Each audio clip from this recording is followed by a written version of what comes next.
on the surtax? I mean, does it undermine his push in the future for the level, sort of the line that he's drawn for $200,000 or more for individuals, $250,000 or more? It doesn't undermine his push in the future for that? For Senate Democrats to have essentially said, here's where the line really should be. Well, first of all, a surtax is different from not renewing the Bush-era tax cuts for the drawing the line of again, I'm telling you, it doesn't affect that. They're different policies. Just like the Buffett rule is a principle that would inform tax reform, and we certainly hope tax reform goes forward. If it doesn't, the president's position is as it has always been, which is that the tax cuts for the wealthiest Americans, those making over $250,000, are simply things that we can no longer afford.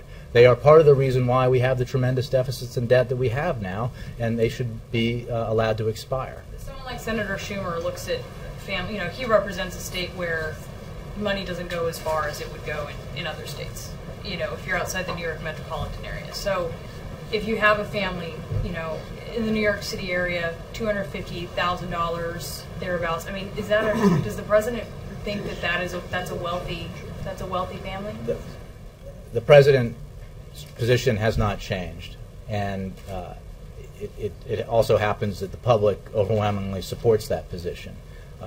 This is only about ensuring that as we make choices, because we do not have unlimited resources, that we make those choices in a way that is fair and balanced, and that that everyone pays their fair share. I mean, I don't think members of the middle class out there are thinking they somehow got a great deal in the last decade, right? Do you know anybody who feel, as they've seen their wages stagnate or decline, and this is even prior to the Great Recession, do they think they got a great shake out of the tax code? I don't expect they have. What we do know is that the wealthiest Americans have actually seen their incomes and their share of the national wealth increase a lot over the same period. And it is simply a matter of making sensible choices.